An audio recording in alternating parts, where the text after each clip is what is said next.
And every day is Earth Day. I'm Ken Gale, and this is Ecologic for July 22nd, 2014, here on WBAI New York, 99.5 FM, and WBAI.org.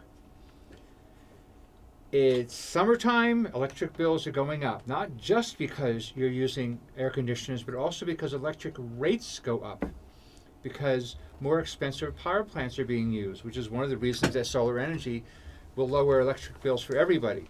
But one way you can save on your electric bill is to put all of your appliances on a power strip. The ones that work on a remote, the ones that have a display on all the time, the ones that have one of those big thick plugs, inverter plugs, they use energy even when they're off. Anywhere from 25 to 90% as much as when they're on. So if you put them on a power strip and turn it off when you're asleep or at work, you'll save a lot of money on your electricity bill. One of my friends in Queens who was constantly bugging me about her electric bills, and I kept telling her to do that, and she finally did, and she checked her bills because she didn't believe that she was saving that much money. And when she started saving $50 a month, she totally believed in phantom load, also called vampire electricity. One of my friends here at the station was also complaining about his electric bill. I told him the same thing, and he said, well, all my power strips are under my desk. And I said, well, take them out from under the desk so you can reach them. And he did that, and he's got a lot of electronic gadgets. He's saving $100 a month. So $50 a month, $100 a month, that's more than enough to become a member of WBAI and about a dozen different environmental groups. And mainstream TV and radio give you very little environmental news and information. The New York Times, they got rid of their environmental desk. So independent sources are more important than ever. But there is always much more environmental news and information than I can cover in this segment of Ecologic. So now there's another source for you. Environment TV is now doing a weekly environmental news and information magazine. It started only last month, and the latest episode went up this past weekend. Go to www.theenvironmenttv.com as soon as Ecologic is over. And I am posting information on Ecologic's Facebook page rather frequently. WBAI Ecologic, no spaces or dashes. WBAI Ecologic. And radio sales are down, but smartphone sales are up. And apparently there are FM chips in every smartphone, but you have to specifically ask your carrier to turn them on. A new website, www.freeradioonmyphone.org, is a collaboration between Next Radio, NPR, American Public Media, and the Educational Media Foundation. The idea is for radio listeners to contact their wireless carriers to let them know they want their phone's FM chips activated. The site states, for no additional cost, listeners could have easy access to radio for entertainment and information, but wireless carriers are dragging their feet and won't activate the FM chips that are in every smartphone. And the 4th Climate Justice Youth Summit is August 6th and 7th, starting at 1 p.m. at the Urban Academy High School for Green Careers, 145 West 84th Street, New York, New York. It's an excellent way for youth to learn about environmental issues and get connected to how to do something about them. For more information, go to www.uprose.org. It's UPROSE, uprose, one word, .org. And I want to thank Paul Feiner for bringing this to my attention. There was an earthquake slightly north of the Indian Point nuclear power plant on July 5th. A small one to be sure, 2.5, but small ones are often precursors to larger ones, and the Indian Point nuclear power plant, which is 24 miles north of New York City on the Hudson River, is built near 2 earthquake faults. The Greenberg Daily Voice, a local newspaper, reported the quake. And that earthquake had me researching about quakes in our area. The Earth Institute of Columbia University had an article as early as August 2008 about studies on the increased likelihood of earthquakes in New York City and the lower Hudson Valley. It cited a paper from the Bulletin of the Seismological Association of America, a journal for scientists who study earthquakes. The paper compiled all the earthquakes known that occurred within 70 miles of New York City, all 383 of them.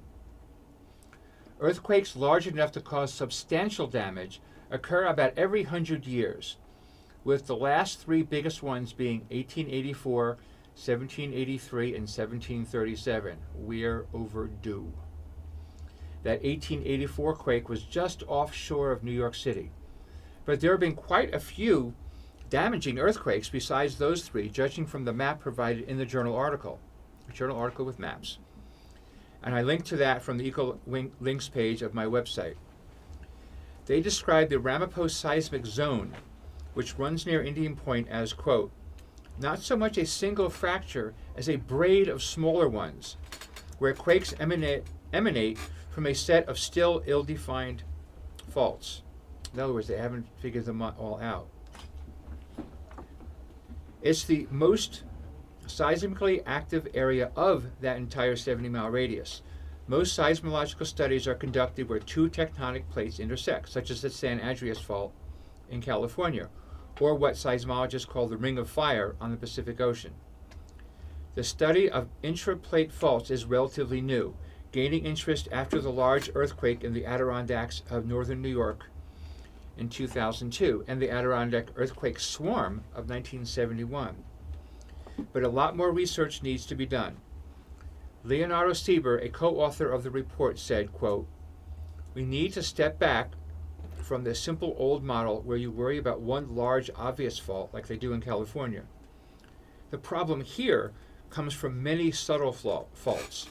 We now see there is earthquake activity on them, unquote. And let's hope nothing happens to damage the Indian Point nuclear plant before it's shut down. We know from the earthquake in Virginia from late August 2011 that intraplate quakes travel a great distance. Marilyn Ellie of the Indian Point Safe Energy Coalition reported after the Virginia quake that according to the Nuclear Regulatory Commission, Indian Point is designed to withstand a 5.8 earthquake within a 50-mile radius of the plant. Now that's a weird way to say it. An earthquake 50 miles away is never as bad as one right nearby. And the Ramapo seismic zone is right nearby. So what is it really designed to withstand? The scientists end their paper with this, and I quote, Indian Point is situated at the intersection of the two most striking linear features marking the seismicity and also in the midst of a large population that is at risk in case of an accident.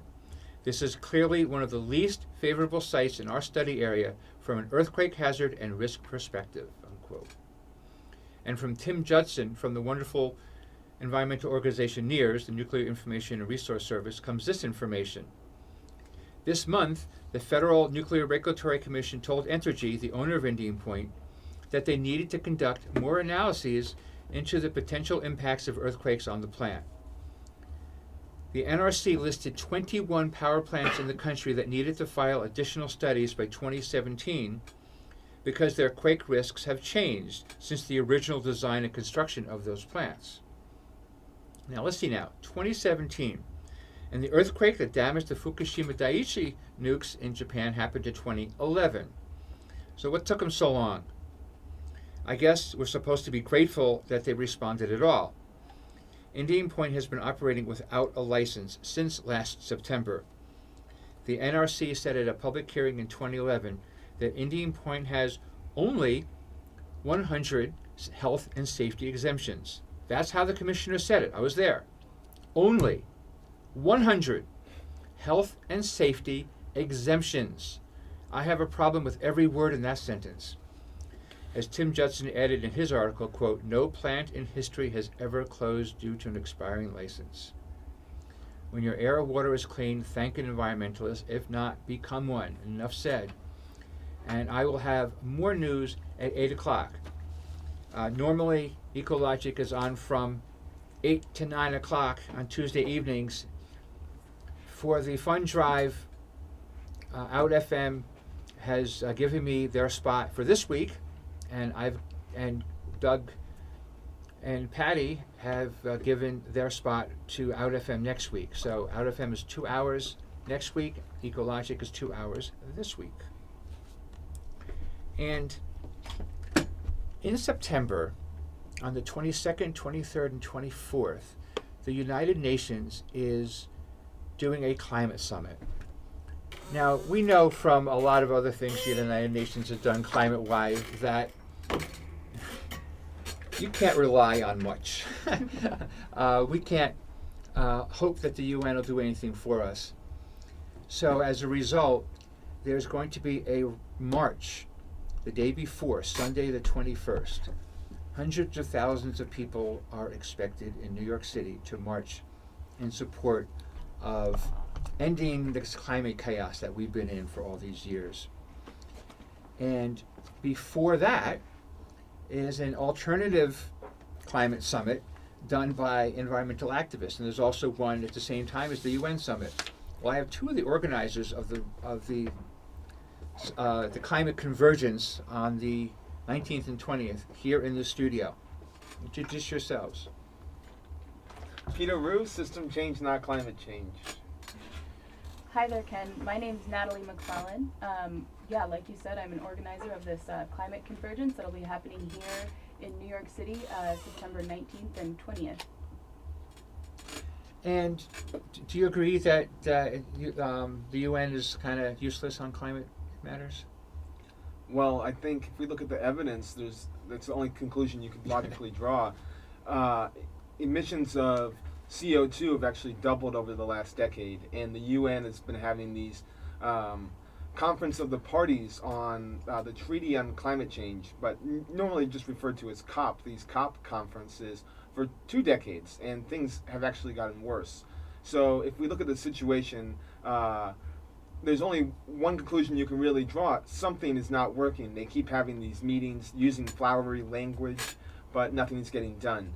And this gathering in New York, this climate summit, is actually rather unique. It's actually happening for 1 day on Tuesday, September 23rd, and Ban Ki-moon has called this. What makes this particularly unique is that world leaders will be in for the UN. The UN is actually in session, so we're going to have world leaders. A lot of times, these guys just send, some petty delegate to bring the bad news. We're not going to have a climate treaty. But this September, the world leaders are going to be there, and a lot of people are talking about this in the sort of sense of WTO having a large mass rally and having all these different groups come together with one goal, which is to push these governments to agree to a massive reduction of greenhouse gas emissions. What do you mean at WTO?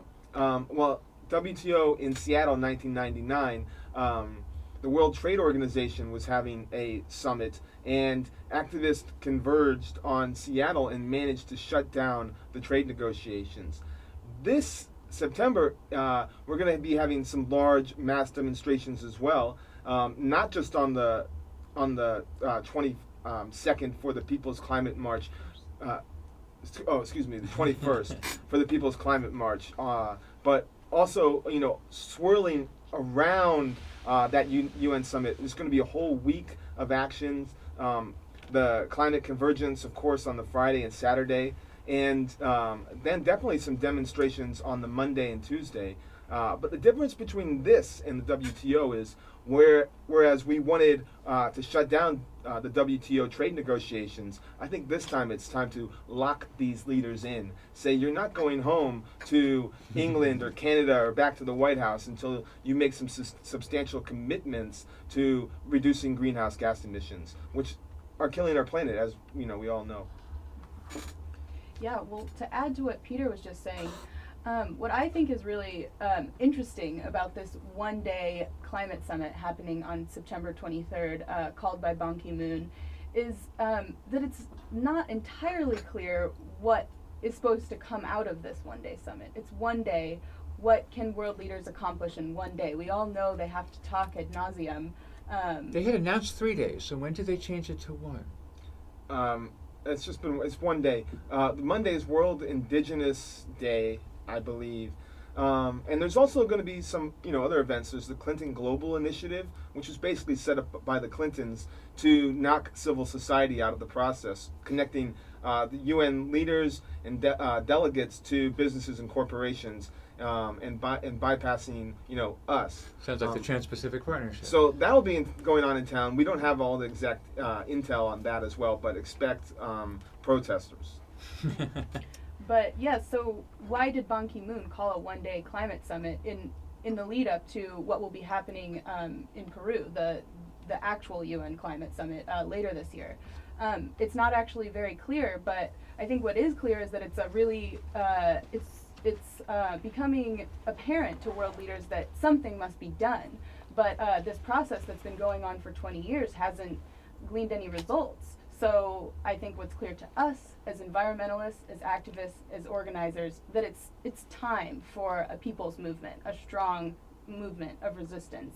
You really think that world leaders think something must be done? You're more optimistic than I am. Something will be done if there's money to be made, and something's going to be done because this is really affecting people's bottom lines.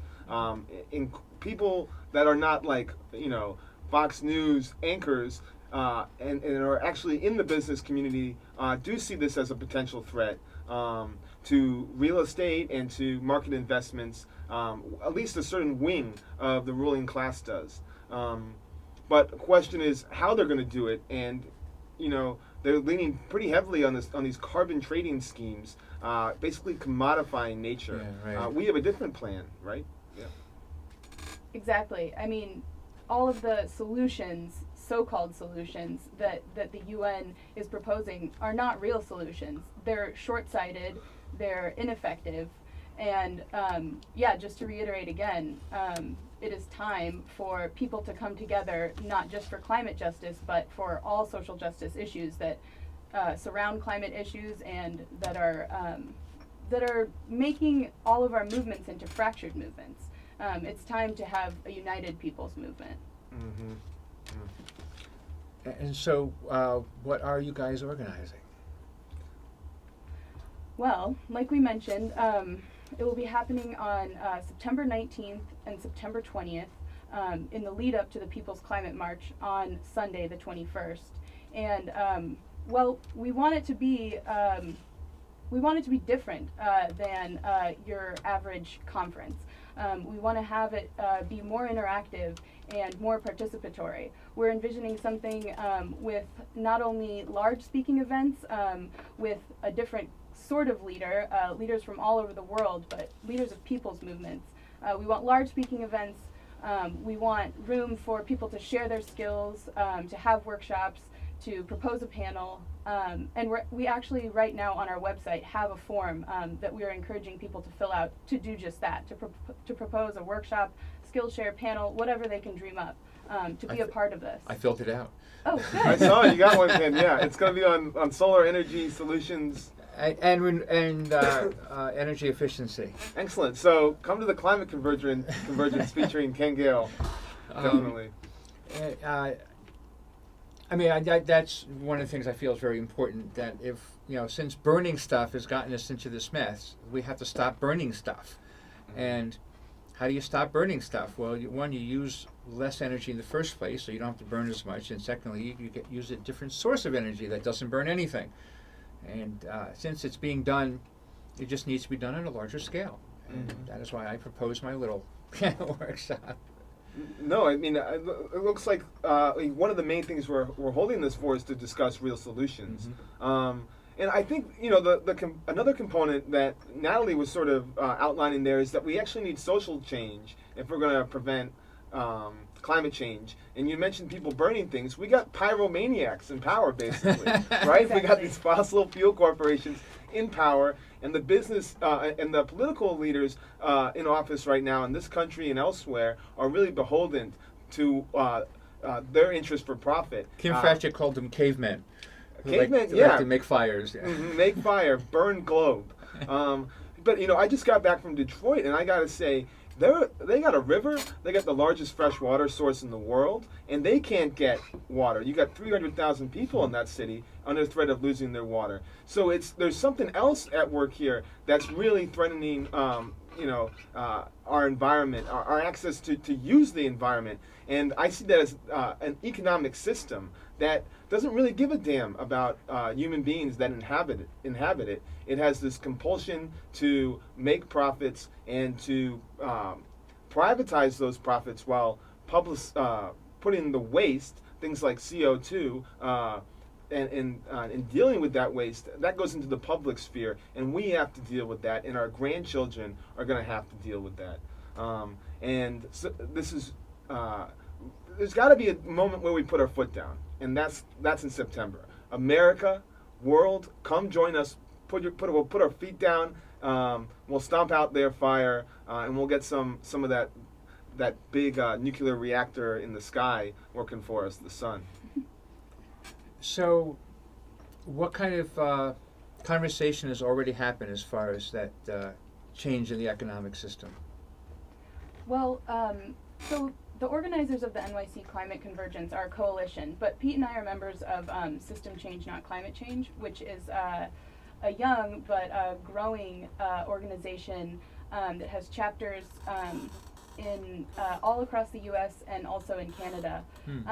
And one thing we do as System Change, Not Climate Change is not only link up with people who are facing the climate crisis from the front lines of it, but we also provide an analysis of the climate crisis and the interlocking system that is causing it. And it's clear that the climate crisis is merely a symptom of a system that values profiteering and values short-sighted ways of thinking over human need and over the very existence of this planet that we need to survive. So how do you lengthen the sight? Right. What systems change, not climate change? You must have been talking about how to make it less short-sighted. What can you do? How can we change the system? So what have you been coming up with so far? Well, there are a couple of, I think the major piece is actually building movements from below that really put pressure on political leaders to enact change, like immediate reforms.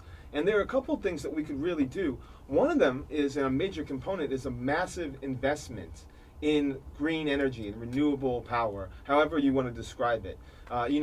Who's supposed to make the investment? Well, we have billion-dollar corporations in this country that aren't even being taxed, right? Some of these corporations also ruined our economy. Looking at these banks like Bank of America, we need to tax them, and we need to stop spending so much money on war, and which is eating up, nearly half of our budget. Untold billions going to spying on our allies, spying on everyday American citizens. There's a lot of dough around, and we got to turn people's pockets inside out at these down at the IRS and make sure it's going to the people. Make sure Congress passes laws that lead to investment that actually staves off climate change and puts people to work. That's one of the major things that could actually happen right now. Another thing is a carbon tax, taxing this stuff at the source, and not making it a light tax either, but making them pay if they want to get that tar sands out of the desert in Utah, making them pay, and taking those funds and putting those putting that money into the hands of people that are really struggling to get by right now. Those are some immediate solutions that can happen right now, and we don't have to, storm the White House. We can actually build movements that put this kind of pressure on people, but we got a long way to go. And you're listening to Ecologic on WBAI New York, 99.5 FM, and WBAI.org. And we're talking about solutions to climate chaos. Solutions both societal and technological and every kind of other illogical that needs to be done. We got into this mess from several different things in several different ways, and we have to get out of it with several different things in several different ways.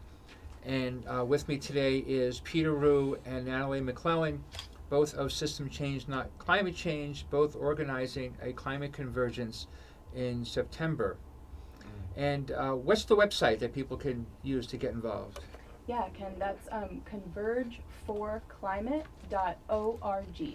And actually, in the next few days, hopefully by Monday, we're going to actually have our registration page up, so folks can go to convergeforclimate.org and register for 2 days of movement building, 2 days of meeting other activists, 2 days of speaking your mind, 2 days of hearing inspiring leaders, and coming up with solutions.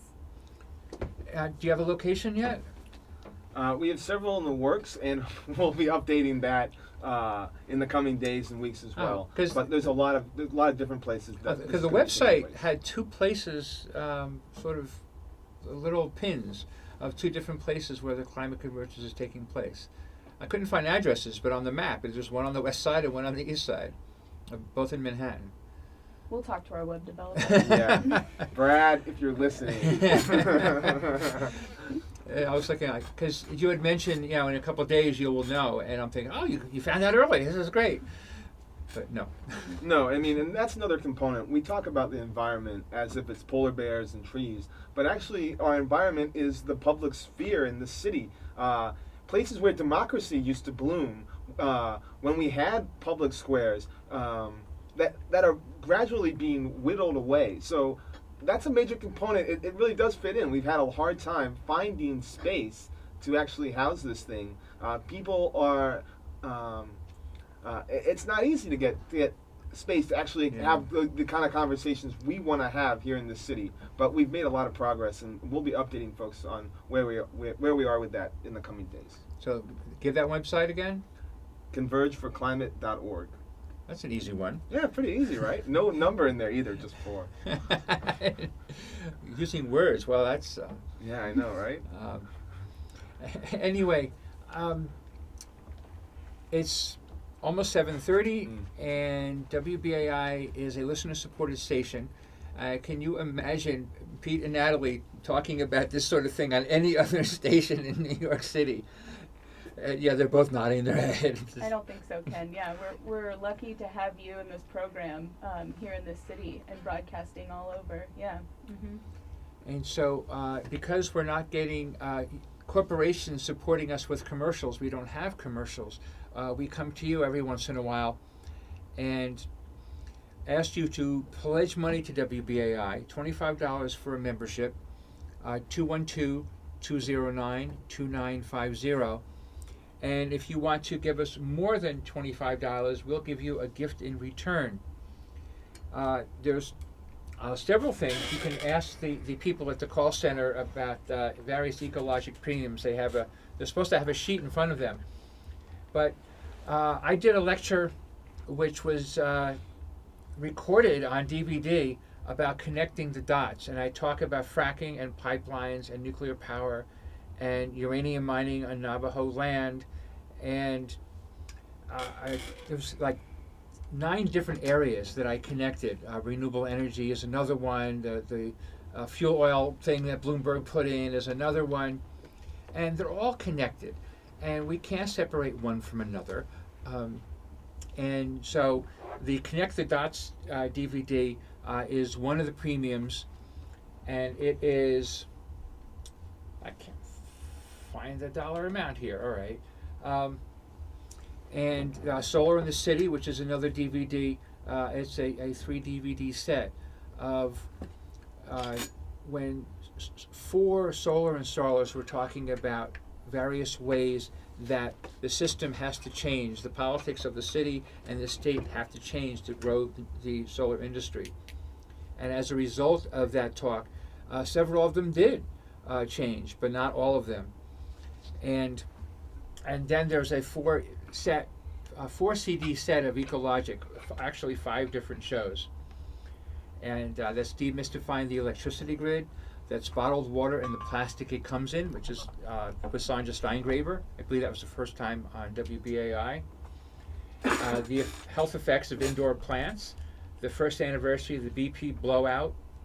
All of that is on this 4 CD set. So for a little bit more, $50, $75, you can get any of those premiums. But the main point is become a member of WBAI. Keep in touch with us, show your support, because we can't be on without you. Right now, the transmitter of the Empire State Building charges us $55,000 a month. You may recall not long ago we were saying it was $50,000 a month. Well, they raised the price.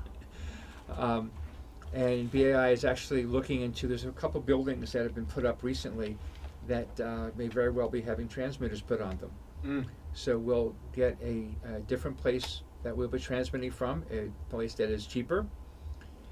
And we can tell the Empire State Building we don't need them anymore. And BAI may be off the air for an hour as they switch over, but who knows when that'll be. That might be in a month, might be in a year, it might be in 6 months, 6 weeks. It's still, everything is being worked out. And it may not happen at all. We may not, they'll just stop transmitting it from one place and start from the other. They may be able to do them both, hook them up and somehow. They're looking into that. I think that's one of the delays, is trying to figure out a way that we never go off the air, even if we change transmitters. But we need your help. We absolutely need your help. It's all tax deductible, so you can get a lot of information on environmental issues, from fracking to solar energy to the electricity grid to bottled water. And it's tax deductible at the same time, and you're supporting the station, and we need your help, don't we, Pete? Yeah, but I mean, every time there's a pledge drive, Ken, I'm always eager to go on, because I know without WBAI and your show, we're not going to be able to get on the airwaves right in the center of the dial and talk about these the political events we're planning, to get out crucial information, to let folks know that there is a grassroots movement building to combat climate change and the people that are selling off our planet for profit.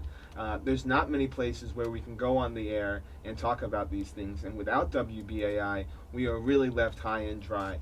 I always give the analogy when I'm on of, if you want to know what it sounds like when WBAI is off the air, go home, pour yourself a bath, and stick your head underwater and holler your lungs out, because there are so many movements going on in the street right now that will have no outlet to express their voice if this station goes off the air. I'm actually even more concerned now that there might not be any water to put in your bathtub so that you can scream. Right now, when we have things like fracking going on, we have corporations privatizing water, we have things like tar sands mining going on that are completely wretched. When pipelines spill, like we saw recently just outside Chicago, threatening the drinking supply of about 11 million people. To go back to fracking here in New York, up in the Marcellus Shale, how many people rely on that drinking water in this city and in the surrounding area? Having a venue to talk about these issues is really crucial, and that's also what the climate convergence is going to be on a massive scale. Live action. Hopefully WBAI will come down and set up a booth and can broadcast live. I'm extending this invitation live on the air. I hope you don't refuse, Ken. Well, I can be there. It's a question of whether the station will put their equipment up. Mm-hmm. There's a lot that has to go into a live broadcast like that. Certainly, but when this station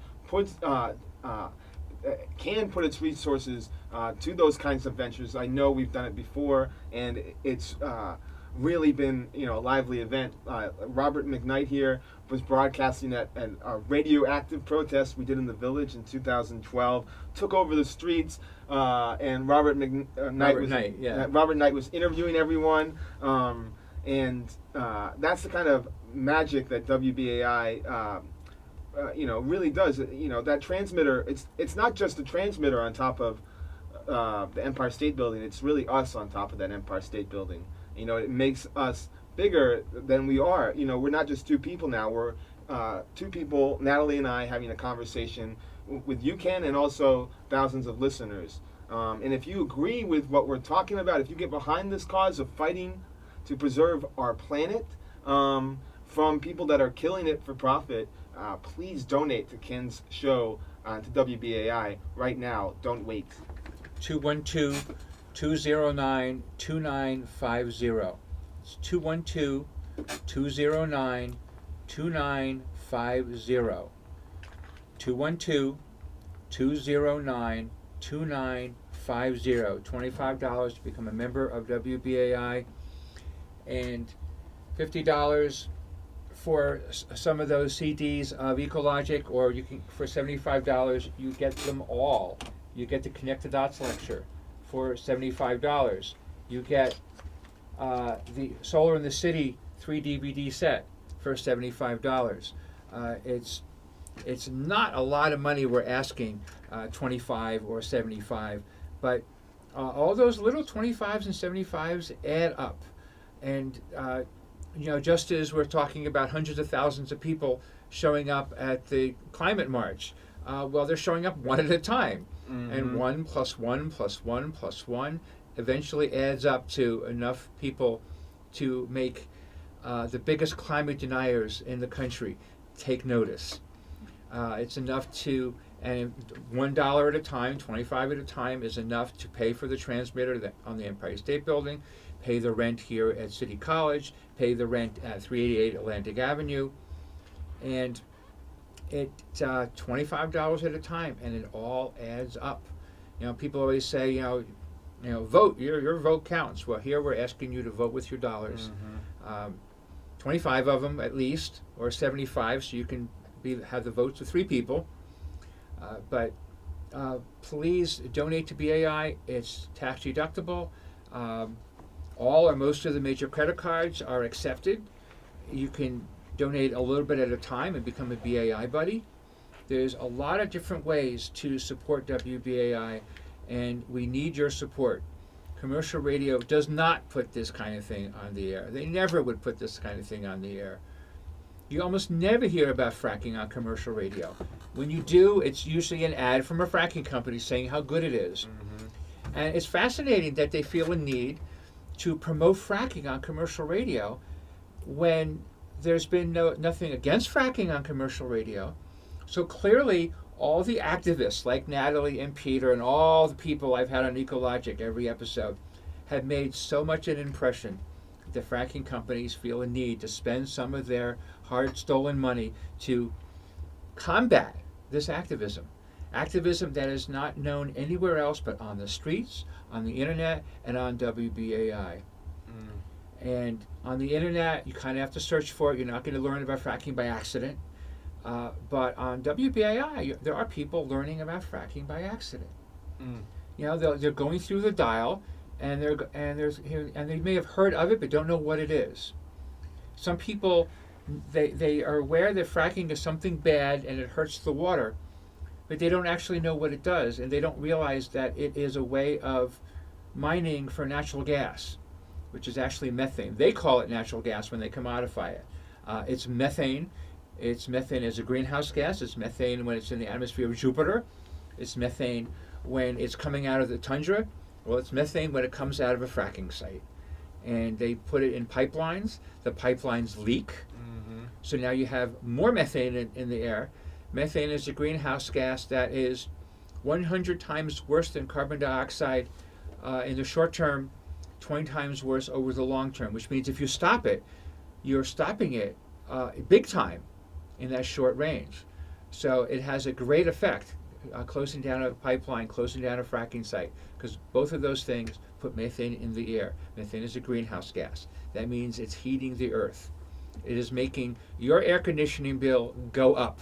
Mm-hmm. It is making hurricanes worse. It's making hurricanes more numerous. And the pro-fracking people go, oh, you can't blame any one hurricane on it. And that's how they want to word it, any one hurricane.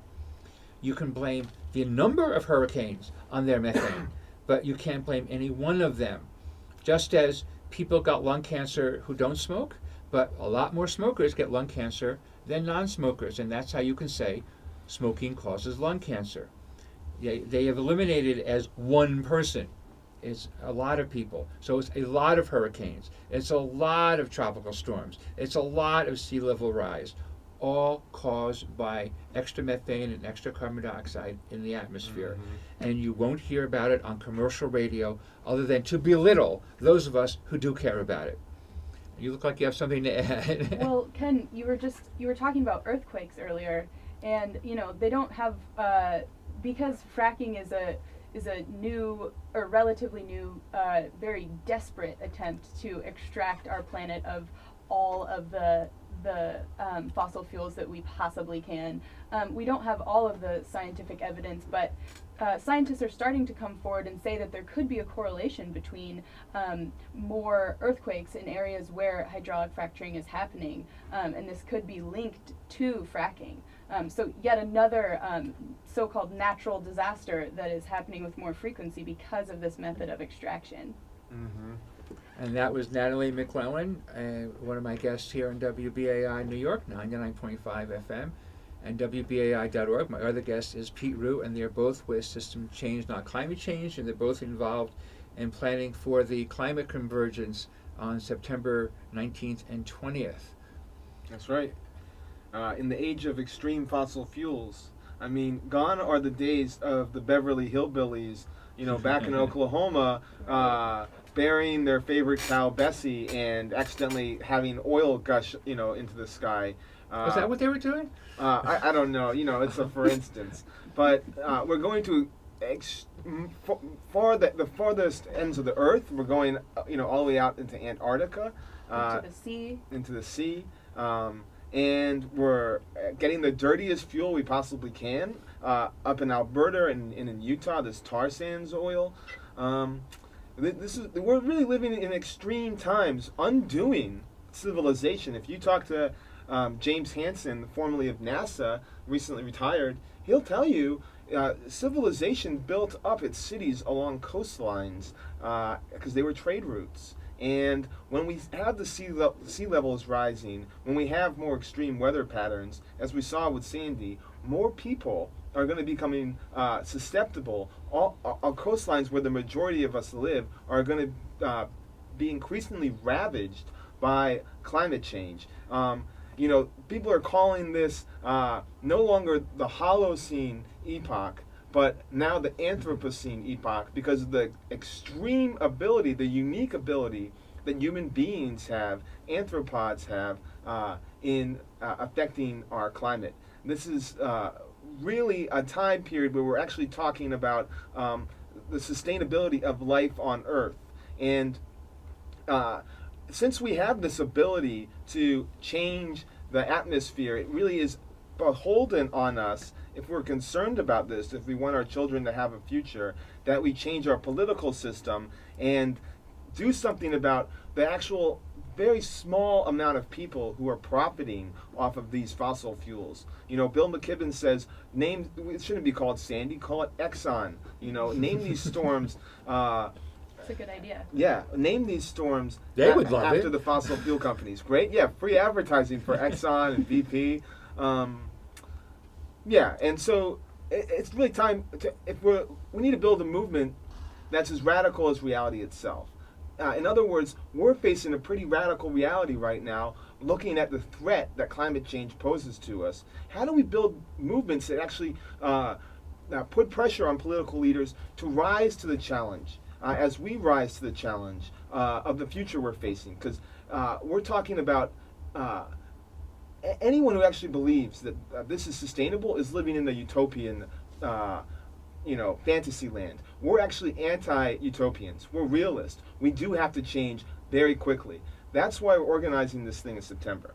Because we know people are going to be coming from around the country, around the world. But we know movements are more than just waving signs. We have to go beyond that. We have to build structures, put out visions for how we're going to get out of this thing, and to build relationships. And that's what we'll be doing before the march.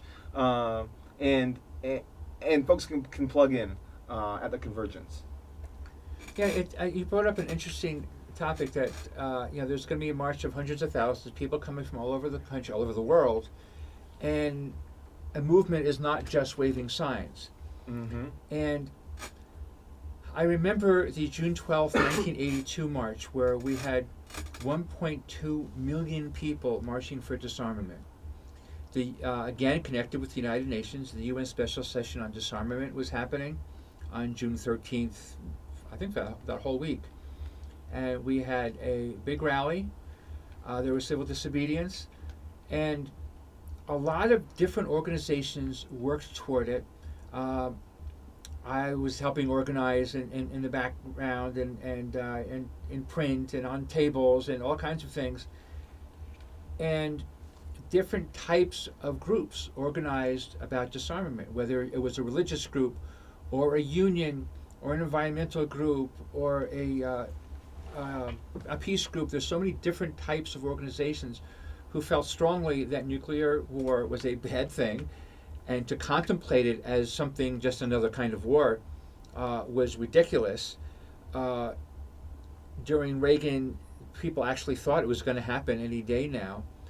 It's reflected in the music of that time. It's reflected in some of the independent movies of the time. And Planet of the Apes, you blew it up. that predates Reagan by quite a bit. But the point is that there was a fear of nuclear disarmament. All those different groups put together added up to 1.2 million people. We gathered from 42nd Street all the way to 59th Street, from First Avenue to Second Avenue, filled all of that space. Plus, and this was the part that freaked me out, because as one of the organizers, I got to go behind, past the police barricades, and I'm walking along 42nd Street, and I see the freedom marches. And as far as I could see down First Avenue was a stream of people from sidewalk to sidewalk coming up First Avenue. And I get to Second, same thing, and Third, and not Park, but Lexington, 5th, 6th, 7th, 8th, and 9th were freedom marches of thousands of people. And the same thing was happening from the north, from West Harlem, from East Harlem, all these people coming down and then eventually converging on the Great Lawn in Central Park. And there were speakers and musicians and things, but it was an amazing sight to behold. And then afterwards, the disarmament movement kind of dissipated. The anti-nuclear power movement kind of dissipated. The Democratic Party managed to get a lot of something out of that march. And suddenly the nuclear disarmament movement got turned into the nuclear freeze movement, and then it went away totally. And as somebody who was there and watched the nuclear power movement dissipate, right after that, our donations slowed down, the number of people come to meetings slowed down. And Leslie Kagan, who's one of the organizers for the climate summit, she was there. She was one of the organizers of that, and so she knows what happened. I'm assuming she knows what happened. But I'm just wondering, as somebody organizing a counter summit to the United Nations, how do you keep it from being, okay, we marched, we won, the politicians will listen to us and they'll do what we want, because of course they don't have to. So how do you make them do it? Well, how do you make them do it?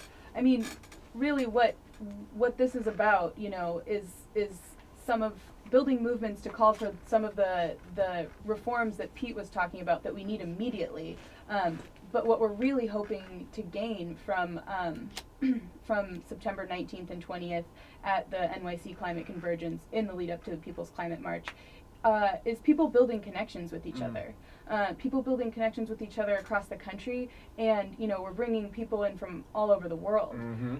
So to build those connections and take that back to where they are, and start organizing around the issues that affect their communities, but with the mindset that we're all in this together, and we can't just organize around single issues anymore. And that's why we've chosen the word convergence for what we're doing, because we want to converge and we want to come together, and we want to stay together even when we go back to our homes. We want to organize around the issues that are affecting our communities, but we want to build a unified people's movement that's about economic justice, environmental justice, social justice, and to have a planet to live on. We want our kids and our grandkids to actually have a planet.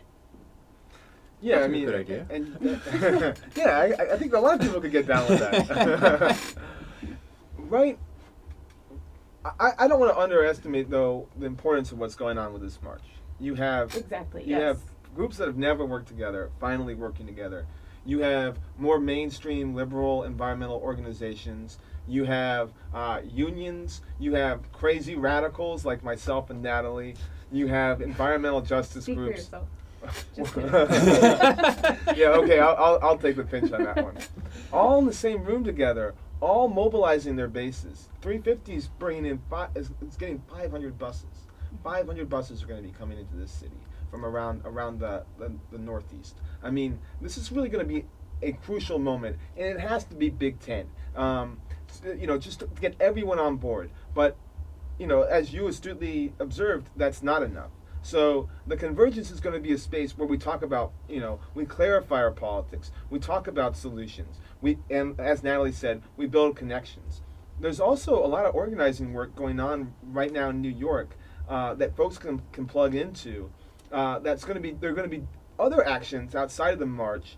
There's people talking to scientists, very high-profile scientists, about them intervening in this debate and how they're going to do it around the UN summit. And there's a number of things going on. If folks are interested in doing this kind of activism, the more the merrier. We're having a meeting on Thursday at the CUNY Grad Center in room 5409. And if you would like to sort of plug into these direct action plannings and other events that are going on around the UN summit, that's a good place to do it. 7 o'clock. It's PM. at 7 o'clock. I would really recommend folks. 7 p.m. this Thursday. Mm-hmm. Repeat the address again. It's the CUNY Grad Center, which is on 34th and 5th Avenue, and we're in room 5409. You got to bring a picture ID. So 5409 at the CUNY Grad Center, 34th and 5th. The entrance is on 5th Avenue. Yep. And it's since I was at the organizing meetings right at the beginning for June 12th, 82, very, very quickly devolved. You had one organization kind of trying to tell all the other organizations what to do, how to do it, how to think, how to organize, how to approach the issue of disarmament. And the other organizations are like, no, that's not how we approach the issue of disarmament, and you're not going to make us change our organization to be like you, and you're not going to tell us what to do, and they quit. And there was an incredible amount of animosity, and eventually the June 12th meetings got to be just a handful of people. And I was working with the Shadow Alliance. I think I was younger than you guys are now. And I remember at one of our meetings, somebody who was still in college coming up and saying, I'm working with the June 12th organization and we don't have a Rolodex. So the people who formed the group, they all sort of ran off with their Rolodexes, and that's what we used to keep track of each other back then, before the internet. And he didn't have phone numbers or contacts for any of the organizations that were originally involved in planning for June 12th. And this was just a couple months before. And so he mentions this at one of our meetings. He stands up, makes that announcement, sits down, nobody says a word. And then we continue with whatever other announcements that were going on, and then the meeting's over. So I went to the office. They had a new office since the meetings I used to go to, and I put a Rolodex. So he copies it, and he said, a lot of people who are at your meeting have come over here with their Rolodexes, but nobody wants me to tell anybody who they are. The animosity in 81 was so extreme that everybody felt, well, disarmament is very important. It's more important than me being angry at this group or that group. But I don't want to bring that back. So they all did it kind of secretly. I have now been to several of the organizing meetings for the climate march in September. There was none of that animosity. None of it. The small groups and the large groups are working together. Right. The faith groups and the non-faith groups, the secular groups, are working together. Union and individual entrepreneurs are working together. People of different ethnicities. I mean, everybody's working together, and it's kind of neat to behold. And the first meeting had like a couple hundred people at it. The last one had like 500 people at it, all coming together to work on this. And I was sitting there just amazed, because there was a lot of egos in the room, and there's a lot of this is how we do things in the room, and everybody was able to put it aside enough to work on the greater issue of the climate disaster that is happening in this world. And it's really a great sight to behold, to be able to compare the two organizing sessions separated by 30-some years, and seeing it's being done better now. And I would have to credit the people in your generations because, we didn't do it right in when we were your age, and you're doing it a whole lot more right now, and I'm really glad to see that. And people say millennials are vapid. Exactly. Well, they ain't. Not all of them.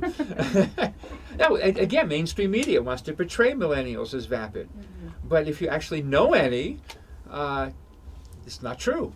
Well, apparently we're also, half of us are socialists. If you look at these polls, 50% of people under 30 are, down with socialism. Maybe that bodes well for our planet. I didn't know that. but What was that? Do you remember where? oh, that was one of the respectable ones. I think Pew. Yeah, there've been a couple. Gallup has done a poll. Yep, definitely. Well, I mean, of course, what does the word socialism mean? I hope they were defining it when they took this. No one knows what socialism right. is. Nobody And knows actually, what it means. I personally think we need to get us off a system that is all about money and where people get trampled. Literally, if you want to see the worst excesses of capitalism, go to Detroit and you'll see some economic waterboarding going on there in full effect. And it has all kinds of environmental consequences. The water in empty homes, you get people losing their water, and just water in these abandoned buildings just flowing everywhere. You got all kinds of pollution just lying around. They're importing pet coke from Canada. It's not a good situation. I think we really got to get on a new economic model, and it has to look different than socialism looked in the 20th century. But we cannot sustain ourselves with the economic model we have now. Hopefully we can talk about that in September on the 19th and the 20th. And we can talk about it on WBAI. We can talk about it in the next hour. So You're listening to WBAI New York, 99.5 FM, and WBAI.org. And this has been Ecologic. We've been on since 7. We're going all the way until 9 p.m.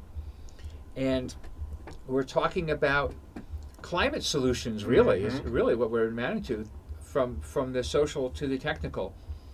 And let's take a bit of a break, and then we'll come back with Peter Rugh and Natalie McClellan. And there's a lot of wonderful stuff that they have to tell us about. So let's continue soon. And we are back. If you're just joining us, because Ecologic usually starts at 8 p.m., I'm afraid you missed the first hour of it.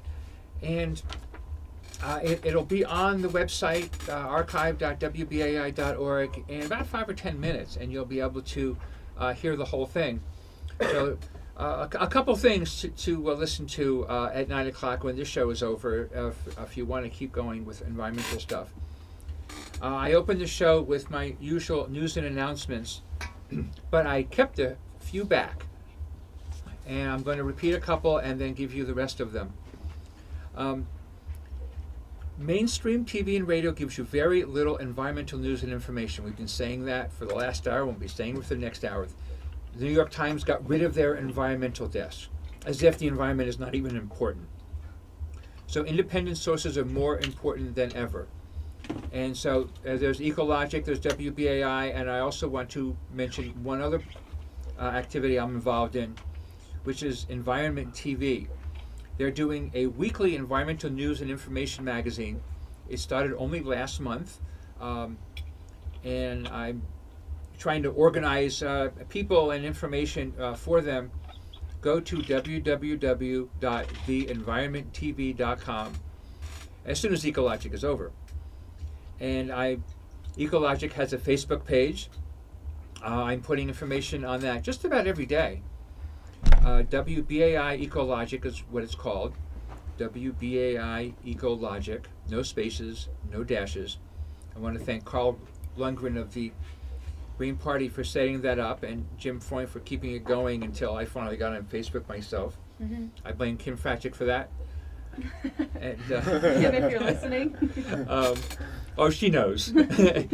she was here on Ecologic, and then we went to the computer in the back, and she basically signed me up, just like right there, and held my hand. Okay, this is what you do, and suddenly I'm on Facebook with a lot less time. And I want to tell you about the 4th Climate Justice Youth Summit. That's August 6th and 7th, starting at 1 p.m. both days, the 6th and the 7th of next month. It's 1 p.m. at the Urban Academy High School for Green Careers. That's 145 West 84th Street in Manhattan.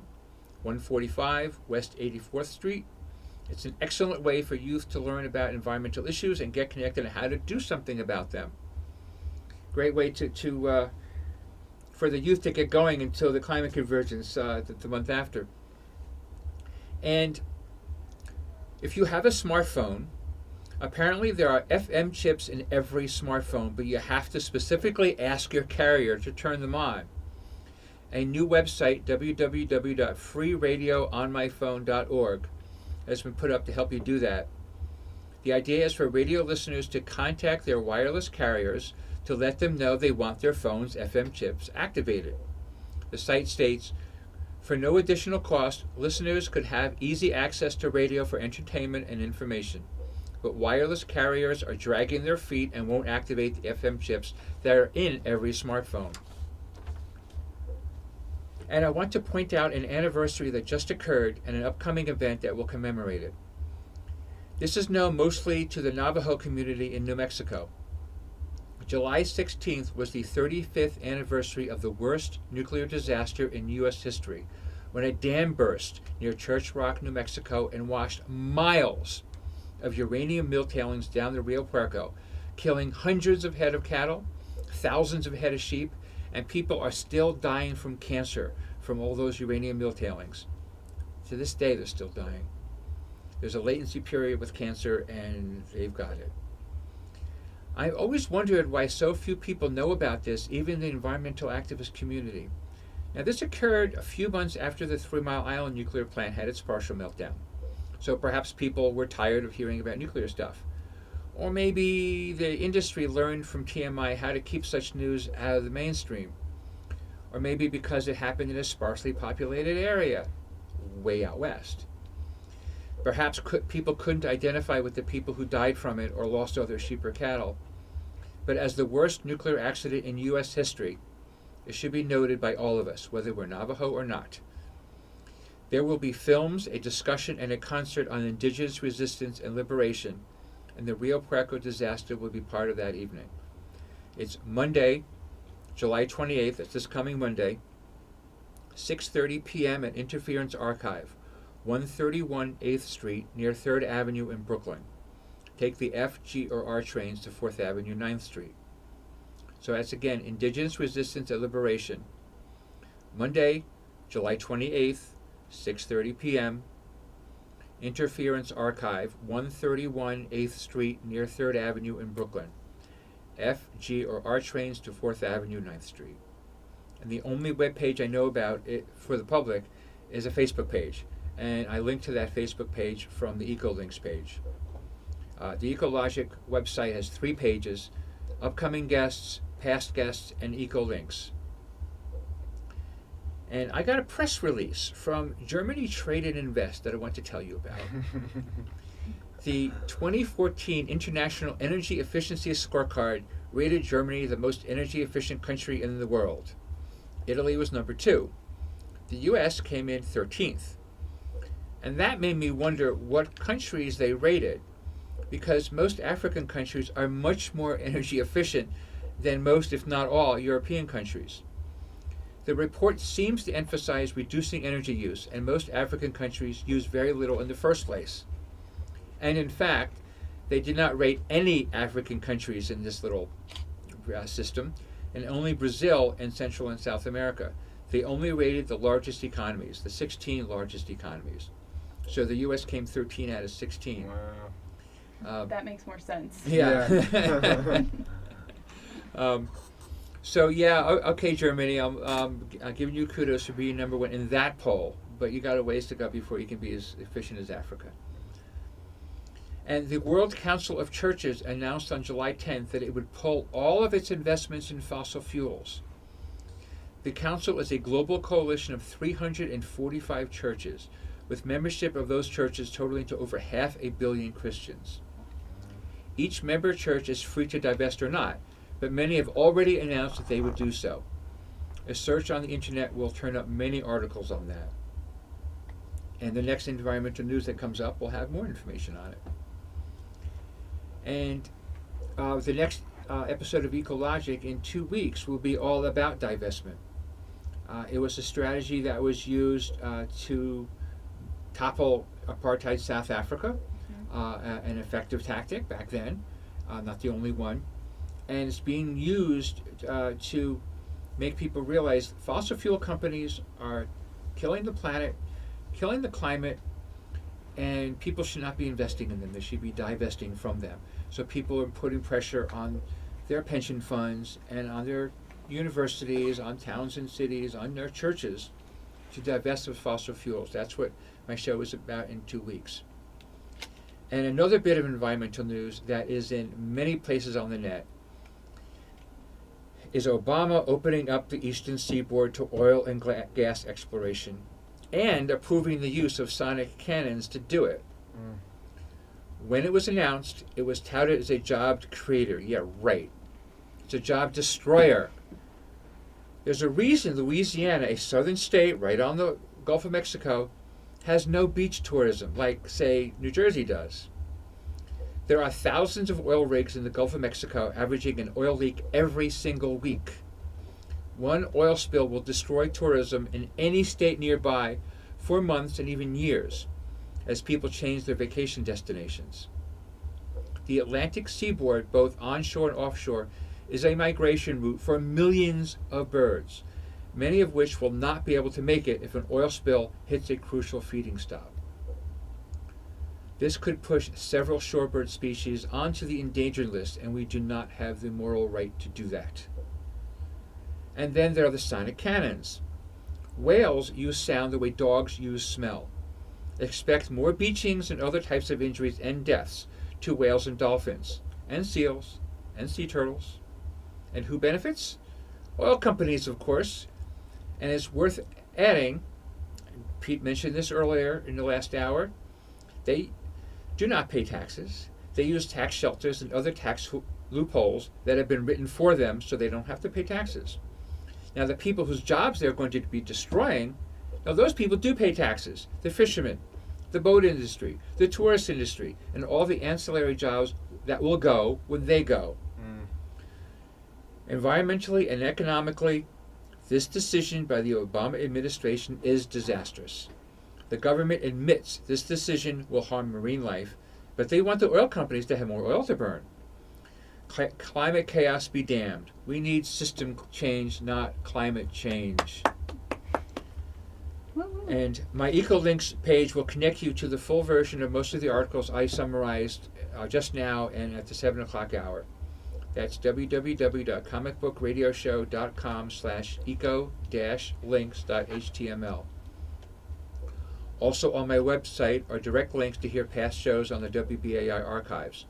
There's the Seegerfest show with live music from the Chapin sisters and Tom Chapin, the June 24th show on the wonder and mystery of bird migration, and most of the May 13th show with Pete Seeger and the Raging Grannies and Pete Rugh. And that's it. For other archives, go to the permanent archives on my website or go to www.theenvironmenttv.com. They have several episodes of Ecologic on their page. After that show, the Raging Grannies and I, man, they can really rage it. We gotta be careful. I'm staying away from them next time.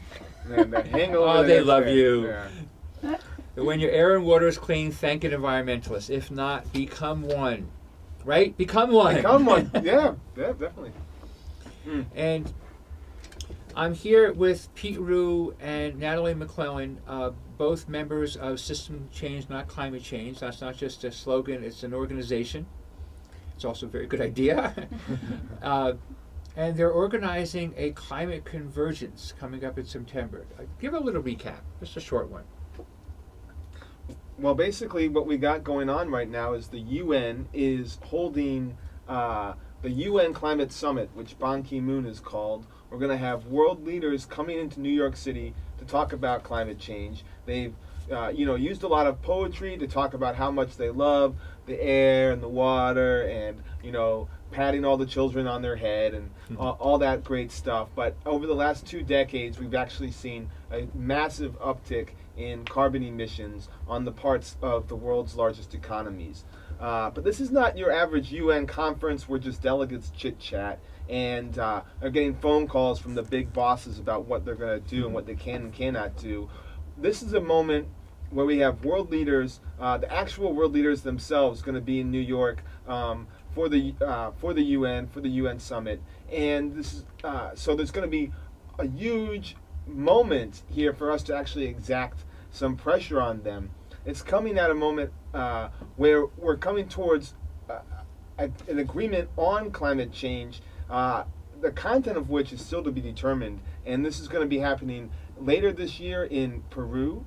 This is something we didn't talk about yet. It's going to be happening in Peru, and it's going to be happening in Paris in 2015. So the content of that agreement is very much not determined. We need to have at least an 80% greenhouse gas emissions reductions treaty by 2030, and they're not going to do it unless we drag them kicking and screaming into this process to really make some commitments. So on Sunday, September 21st, there's going to be the largest climate march in history, people coming from around the country and around the world, calling attention to the fact that our planet is burning up. But before that, we want to really talk about what we can do. What are some next steps? We want to put out some solutions, and we want to build relationships and really have a movement, make sure we have a movement that's sustainable.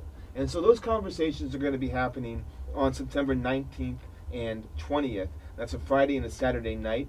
We got some great speakers coming in. Patrick Bond, longtime anti-dam activist from South Africa, is coming in. We got Oscar Oliveira, who folks might be familiar with from Cochabamba and Bolivia's water wars. Built a whole social movement that helped change the real content of the government of that country. Actually ruled now by its, in many respects by the indigenous people of Bolivia, whereas before it was sort of a wealthy, business elite that was more tied to Europe. And so, we're talking about system change with people that have actually enacted some.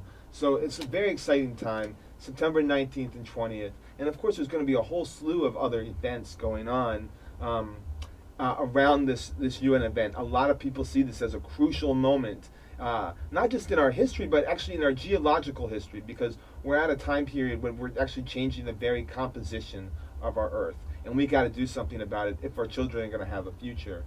And if folks are interested in the convergence, it's convergeforclimate.org.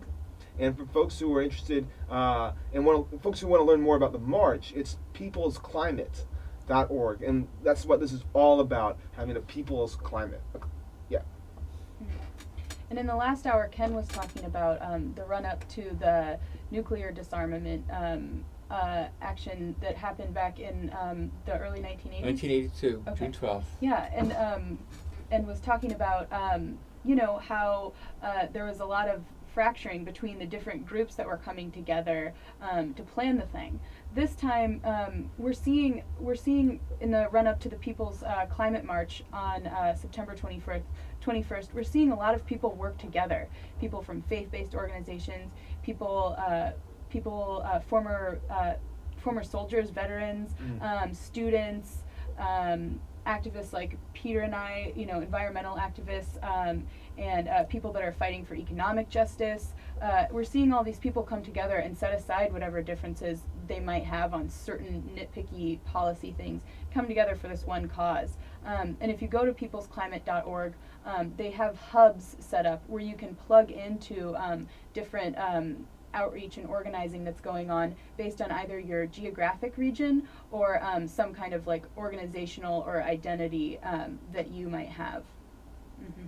And there's a large component of environmental justice issues with the climate march, which is very important. Maybe some of you don't know, environmental justice used to be called environmental racism. And the point of that sub-issue or is that the most polluting factories and the most polluting everything, it seems to always end up in poor neighborhoods, and especially neighborhoods of color. And that's got to stop. And and there's a lot of people who go, well, it's happening to them, it's not happening to me. And of course, that's what they were saying about diseases in New York City in the 19th century, because there was no sanitation. Well, the poor people had the least sanitation, so they had the most diseases. And it wasn't until the diseases of the poor people spread to the richer people that they went, oh, maybe it's because they need running water.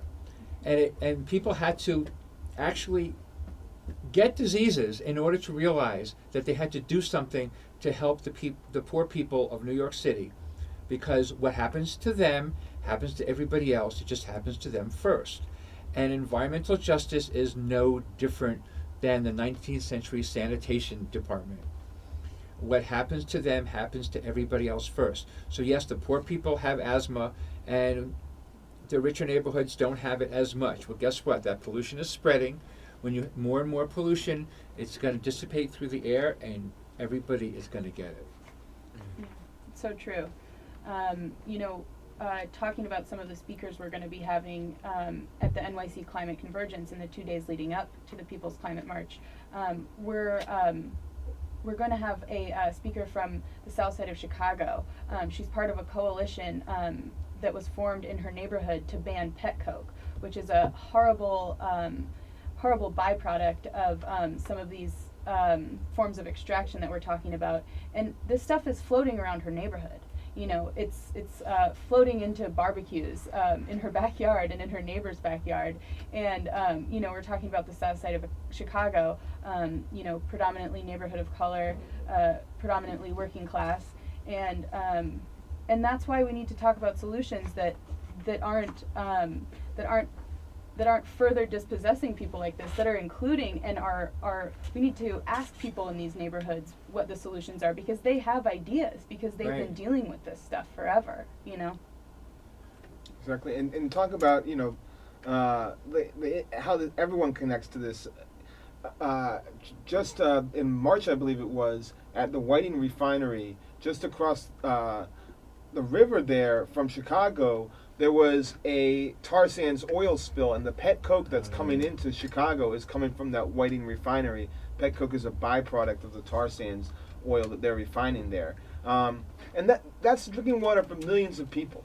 So very much an issue that affects everybody. And what does it mean when people that are most oppressed in this society, working people, poor people, people of color, actually stand up, the primary victims of environmental racism stand up and say, no more? That has broader implications for all of us. It's not always possible when you're so down, it starts to look like up, to resist. But when it happens, we see powerful waves of change occur in this country.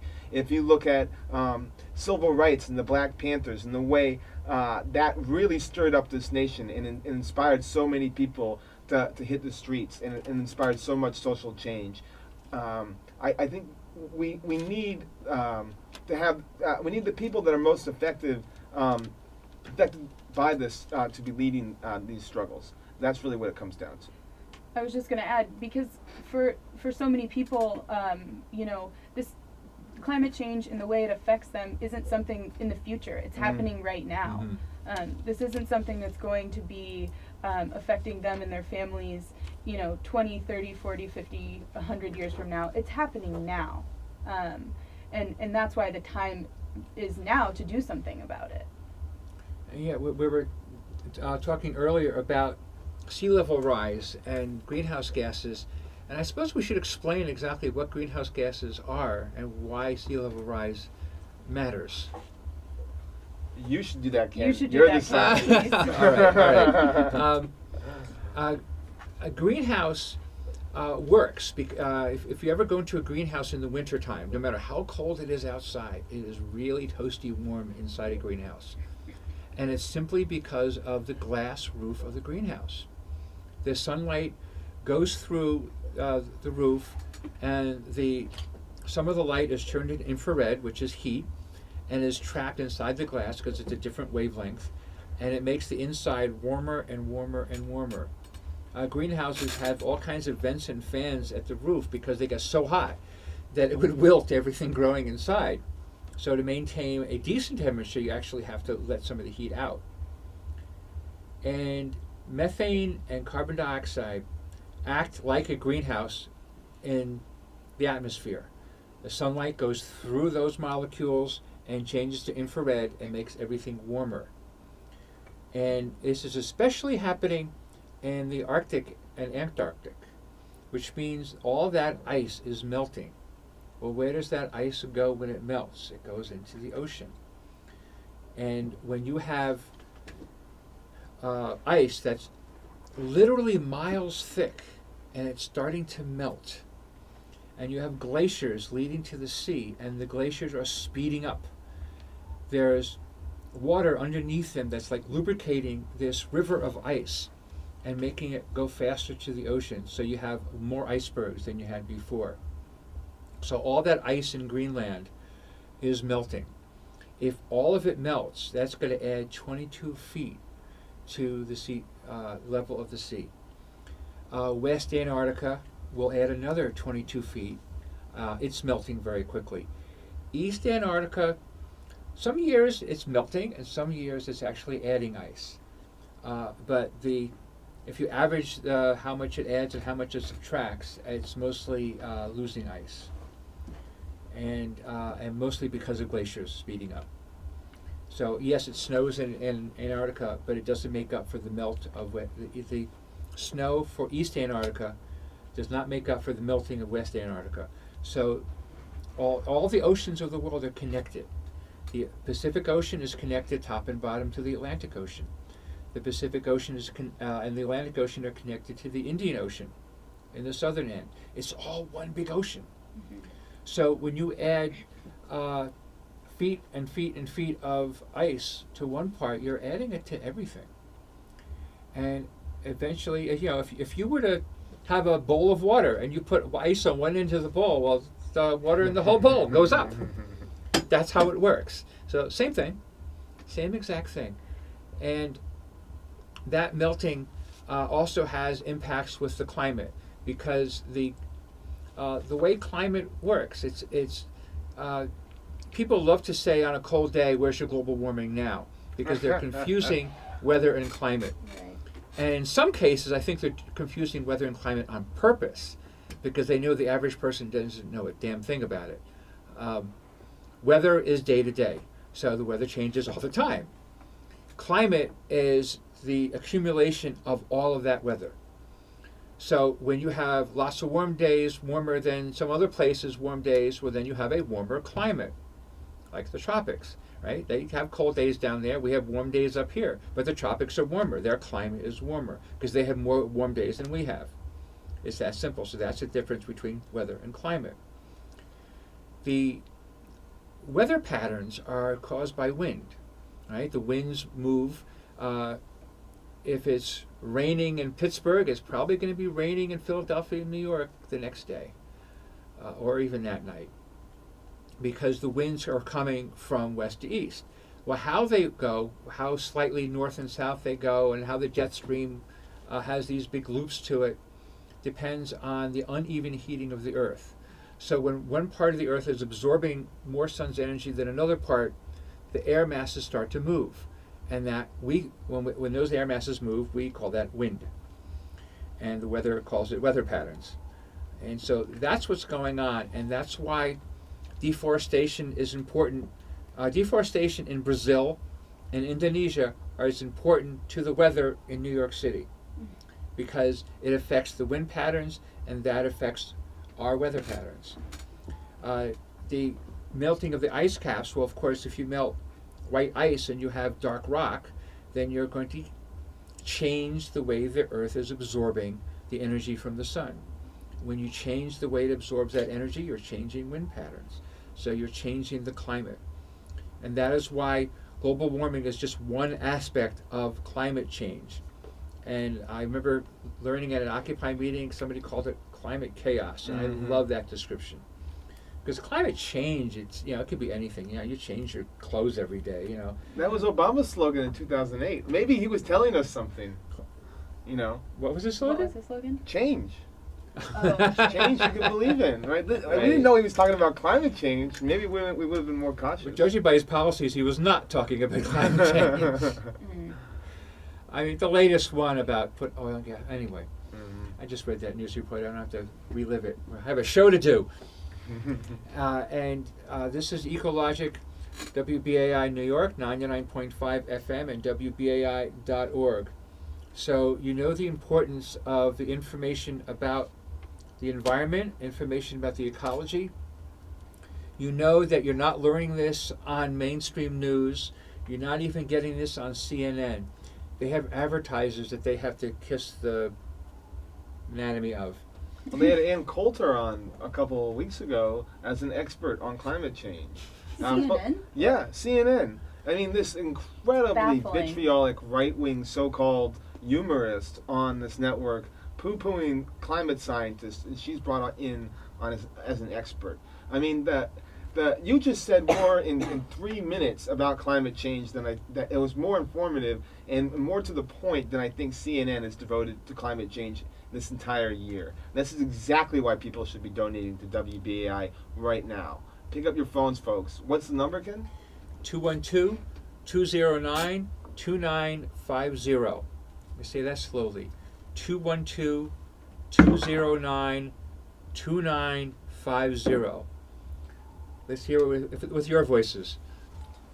I don't have my glasses on. No, you Natalie. can't read that. All right, to make a pledge to WBAI right now, call in to 212-209-2950. And $25, and you become a member of WBAI. They should really raise that price, but they haven't, and they haven't in. Well, I've been at the station since 1991, and it's been $25 that entire time. Wow. So you should take it upon yourself to add inflationary cost to that, and if you do, we'll give you something for having done that. There are gifts. There's environmental gifts that we will give you. For $75, you'll get 4 CDs of ecologic episodes from the past. One on bottled water and the plastic it comes in. One on the health effects of green plants. One on demystifying the electricity grid. And a fourth one, I always forget what the fourth one is. And also for $75 is Solar in the City, a 3 DVD set by Pamela Timmons. Of a solar panel of experts that got commercial net metering from New York State, but also included that as a DVD, I guess the first DVD ever taken of an episode of Ecologic.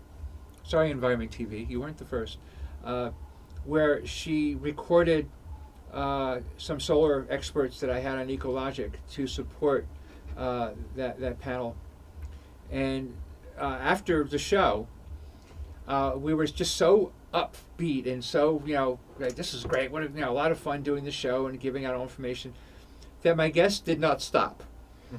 And so we're out in the hallway at 120 Wall Street where BAI was at the time.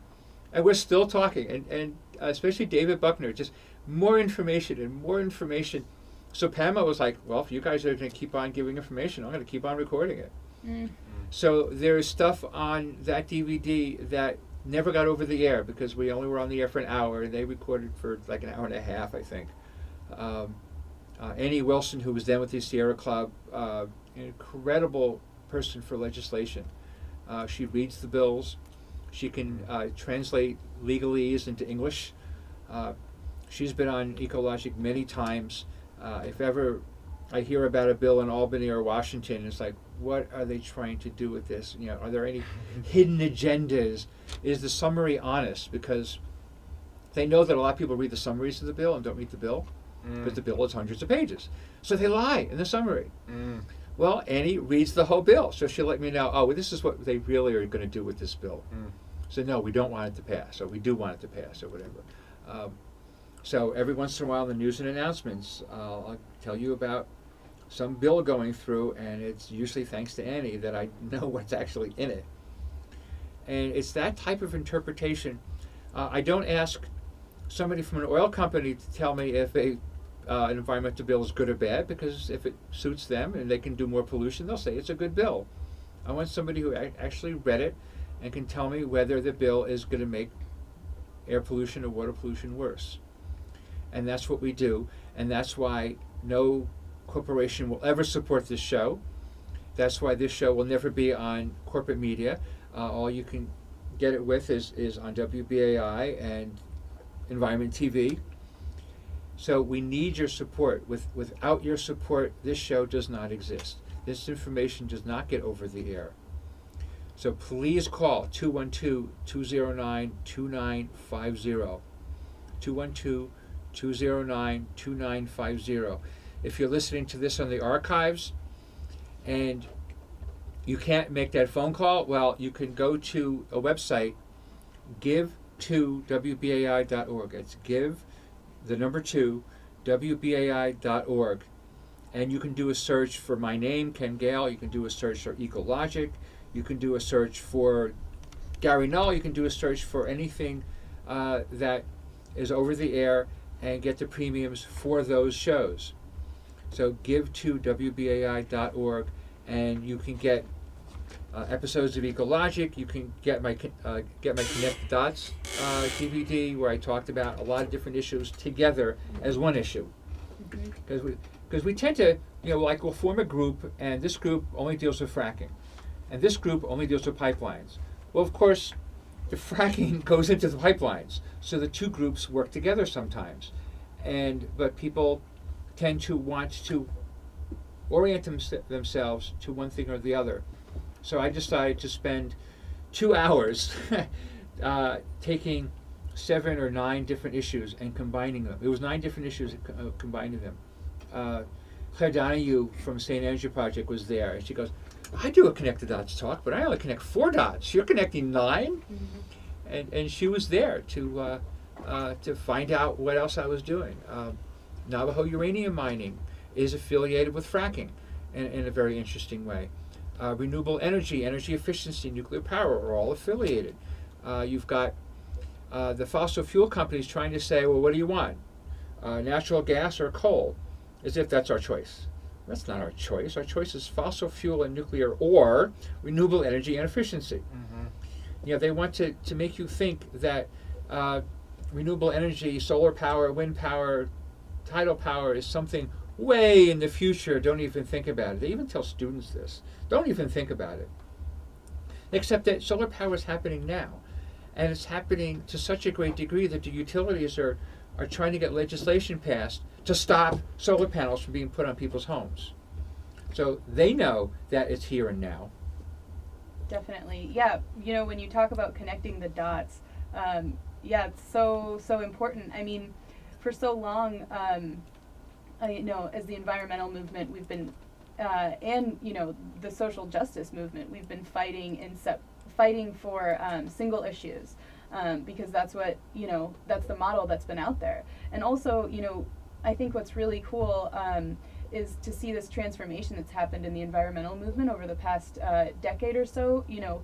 So for so long, the onus was on the consumer. It was about individual choice and consumer choice to save the environment.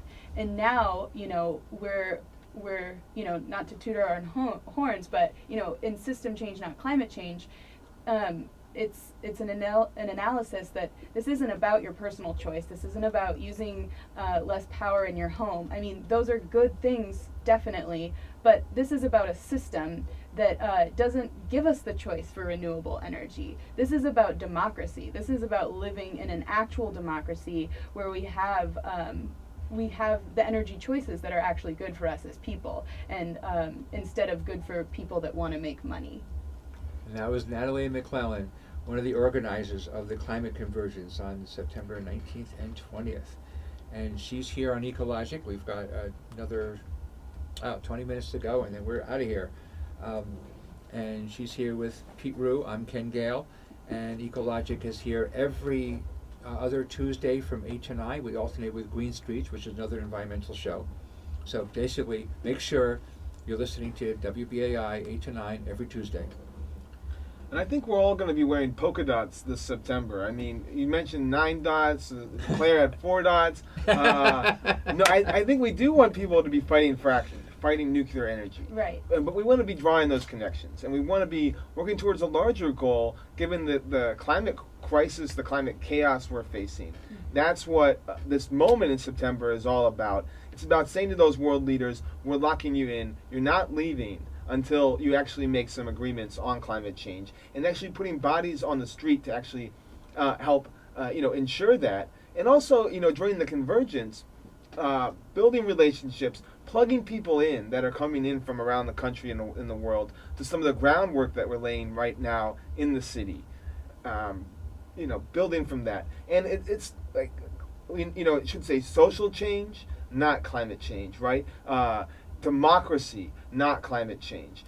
People working in the tar sands, people living nearby, their kids are getting sick, right? Like you say to coal miners, we could give you a job that would be much healthier for your body. You wouldn't get black lung. Your children would have clean drinking water, a better future. If there was a vote on that and we actually presented the technological options that we actually have, I hands down, clean energy is going to win, right? We don't live in a democracy. We actually live in a tyranny where we got fossil fuels, king of the hill, and we got king of the pet coke pile.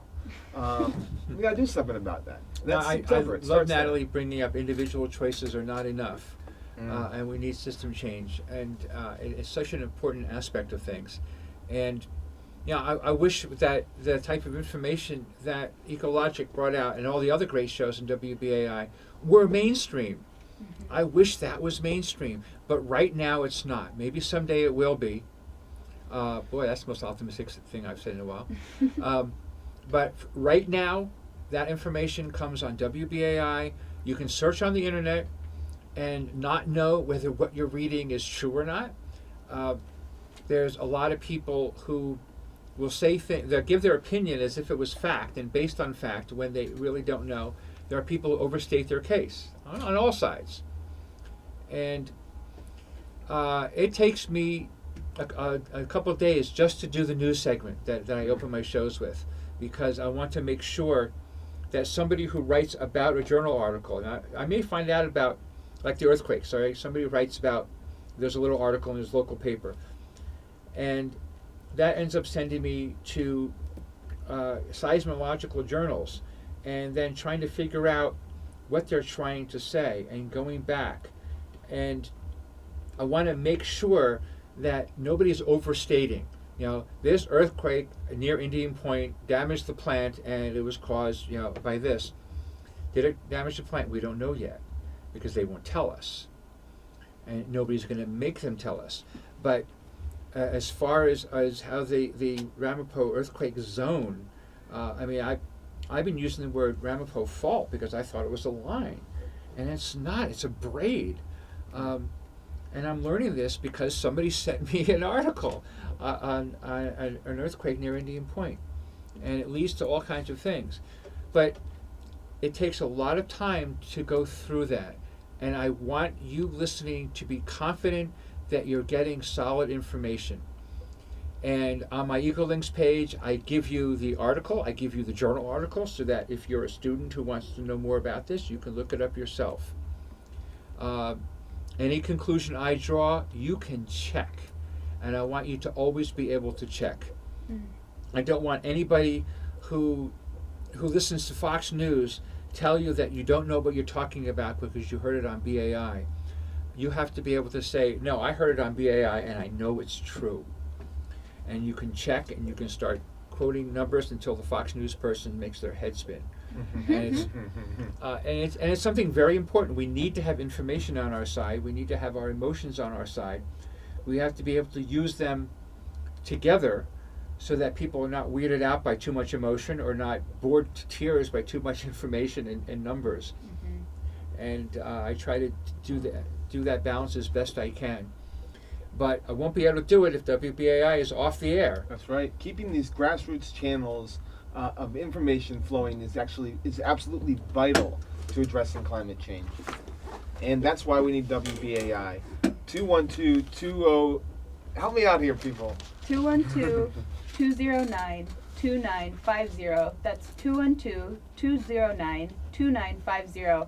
And that's the number to call right now to pledge to WBAI.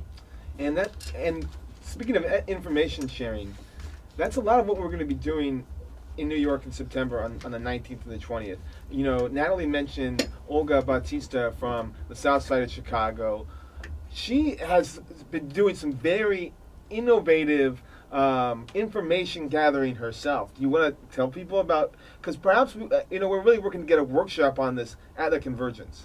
Yeah, so if I have anything to do with it, this workshop will be at the Convergence. There's actually people doing this similar method of information gathering here in New York City, but basically there are kits now where you can outfit a weather balloon. The kits cost about $80 as I understand it, but you can outfit a weather balloon with a camera, and then you can send it up in the air, and you can actually do your own mapping of the ecological devastation that's happening in your own neighborhood. So you are your own data collector. So no one can tell you that information isn't correct, and no one can tell you those pictures are doctored, because you are the one collecting them. Yeah, it made me think of a lot of the mothers in Japan who couldn't get any information on the radiation. Mm-hmm. And food was coming in to their neighborhoods, and they did not know if it was radioactive food or not, because the government simply would not tell them. Mm-hmm. So communities got together and bought radiation detectors. And every place where there was a produce market or a fish market, there was a radiation detector. Some mom brought one with her and checked, and they could make sure that they would only buy the fruit or the fish that didn't have radiation in it. Mm-hmm. And the government wouldn't do it, the corporations wouldn't do it, the utility wouldn't do it, the universities wouldn't do it. It was all moms who did not want to give radioactive food to their kids. Yeah. I mean, well, duh.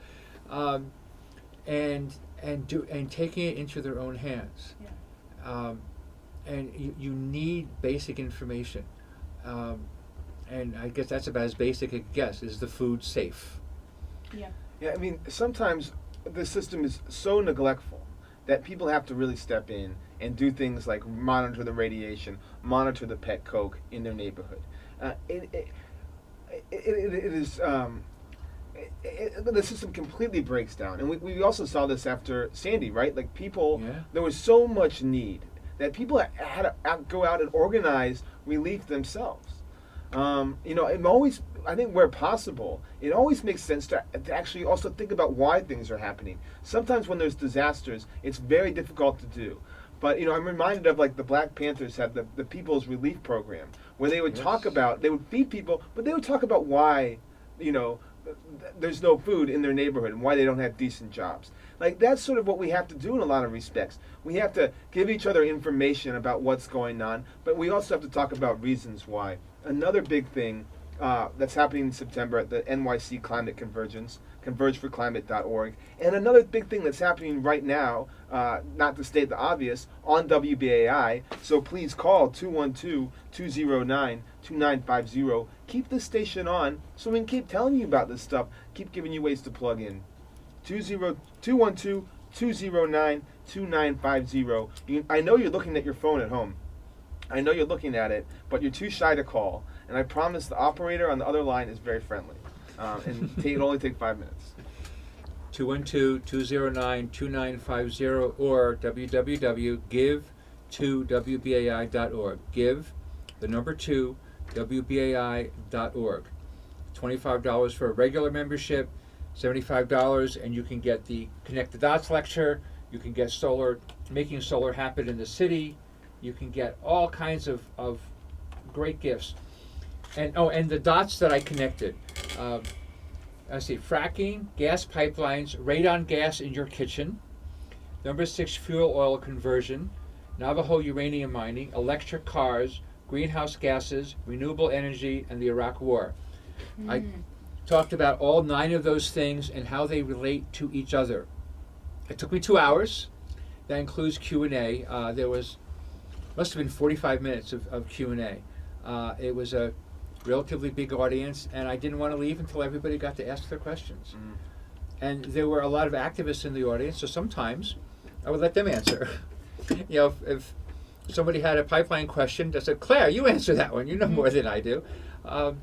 And that's one of the things I love to do is draw upon people who know more about something than I do, such as Natalie and Pete right here. And the information is got to be top notch, and it's always something you wouldn't hear elsewhere. I wish that wasn't the case, but it is the case that it's information you're not going to hear elsewhere. And since Kim Fratchick dragged me onto Facebook, sometimes I even get information there. Although I find confirming the information there is a lot harder. It's not just an article in a paper that refers to a journal article, and I can check the source material. I can find out who the scientist is that put it in and put it together. Facebook is a lot more obscure sometimes. Yeah, you do have to be wary. That's for sure. Yeah, and a lot of these, there is no source. They just put it out there, and I'm like, well, it sounds good. And the basic premise I agree with, but these details, I'm not going to go on the air with them unless I can find it somewhere. And it's interesting because I'll put a post right there. I'm going, what's the source for such and such? I never seem to get an answer, except from some conservative goes, see, that means there's no source, and they still won't give a source with that. I'm going, oh man. So Facebook is not helping as far as that goes. No, that's why we need something like this. Yeah, it's WBAI has been doing this since 1960. January 1960, WBAI, World Broadcasting Associates Inc., was given to the Pacifica Network and became part of this weird experiment in listener-supported radio. When it was started in Berkeley in 1949, everybody was, well, nobody's going to pay for something they can get for free. And it's like, well, they'll pay for the quality that they can't get for free. And that's what you're paying for. You're paying for the quality of this information. You're paying for the type of information that you just can't get elsewhere. You're not really paying either. You're contributing. You're contributing. Right? Like right now, we are like King Kong on top of the Empire State Building, using that broadcast signal, sending out waves of climate resistance to New Jersey, to Westminster County, to the Bronx, to Brooklyn, all over. You're paying. You're not paying for anything. You're contributing. You're part of this. You're making it happen. Which is what we need now more than ever. 212-209-2950. We need these networks of communication. We need to be occupying the airwaves. And we need to be building grassroots people's movements that will actually enact change to prevent climate change. There's never been a more crucial time. And right now, our independent media outlets, we talk to a lot of people, Natalie and I, and mostly they're independent media outlets. They're the people that are actually paying attention to this stuff, giving serious coverage to climate change and what people are doing about it and how people are affected by it. It's not coming in any substantial way from the mainstream media right now. And other radio stations that broadcast this tend to be very small. They go a few miles and that's it. And we're going 90 miles. We're getting out to the Poconos, and we're getting out to the Catskills, and we're getting out to the Hamptons, and to New Haven, Connecticut, and to Trenton, New Jersey, and to Toms River, New Jersey. This signal goes quite a ways out. And so people are learning things sometimes by accident, and then finding out something, or it's something that somebody can give to your relative. Hey, check out this radio station. And it's very important that there be a radio station that can do this. And there is no corporate underwriting. They wouldn't have us. And if I did Ecologic on a commercial station, the first thing they would do is, you can't put down Indian Point anymore because we're getting ads from Entergy. And they lie in these ads. 30% of your energy comes from Indian Point. That is such a lie. Yep. It is a huge lie. On a warm winter night, you don't get that big of a percentage. And they lie, and nobody challenges them. No one. It speaks to how desperate the fossil fuel companies are at this point to lie like they do. Obviously, they have a lot at stake, trillions and trillions of dollars, but this is propaganda. They're lying every day. And those trillions are our money. Right. Mm-hmm. You know, Right. they want more from us, and we want to give them less. And how to give them less, you'll find out here. You're not going to find it on the commercial stations. Exactly. Mm-hmm. And calling and donating to WBAI is a crucial first step. 212-209-2950. That's the number you call. The next crucial step, and hopefully this radio program is inspiring you, is to get in the street, to join with your friends and your neighbors, and to gather with people. I'm thinking of this old punk song. It says, this is just a crowd. We need a gathering instead. Like, we need a convergence. We need a gathering. And it's going to happen. September 20th, September 19th, September 20th, September 21st, and the days surrounding then as well. We're going to be hitting the streets, taking advantage of this vital time to actually get rid, push for a climate treaty that actually has substantial greenhouse gas emissions reductions sewn into it. And we can't do that without confronting the people that are dominating the airwaves and the people that are poisoning our planet with heat-trapping greenhouse gases. Those fossil fuel corporations. Give the website. Yeah, so website to get involved at the NYC Climate Convergence is convergeforclimate.org. The People's Climate March, which will be a family-friendly, everyone welcome, hundreds and thousands of people in the streets on September 21st. The website for that is peoplesclimate.org. And the website to donate to WBAI anytime, whether you're having a fund drive or not, is give2wbai.org. The 2 is a number. Unlike Converge for Climate, which is letters, give to WBAI is a number. .org. Both of them are .org. And you can donate. You can get any premium that's been mentioned, and they're all there. My Connect the Dots, this Making Solar Happen, the 4 CD set of Ecologic is all on give2wbai.org. You can do a search for my name or for Ecologic. Either way, you can talk to the people at the pledge line. They have a list of all the premiums, and you can talk to them about what premiums are available. You can get those 4 CDs of Ecologic. You can get them one at a time as well. So talk to the person answering the phone at 212-209-2950. 212-209-2950. And our voices are blending better and better. I know. We did that warm up before the show. So. That was great. And it is now almost 8:56, so we'll have to tie up the show so the next folks can come in. So please call even when everything is happening, 212-209-2950, 212-209-2950. Thanks for having us, Ken. Well, thank you, Natalie McClellan. Thank you, Peter Rugh. And I'm Ken Gale, and I'll be here in 2 weeks talking about divestment. So be here. Thank you, Ken. Hi, I'm Ken Gale of WBAI's Tuesday evening environmental show Ecologic. One of the cool things about being a BAI buddy is that you get to decide what WBAI is worth to you. Are we worth more than your cable TV? Or $10 a month? 20, 100, a million? Just go to the WBAI.org website and sign up with your credit card. You'll barely notice it. In return, you get a WBAI tote bag to show off, free or discounted entry to special WBAI events, and other perks. Another cool thing about being a BAI buddy is less fundraising interruptions to your favorite programs. Go to WBAI.org. You can donate in the name of your favorite show, like Ecologic.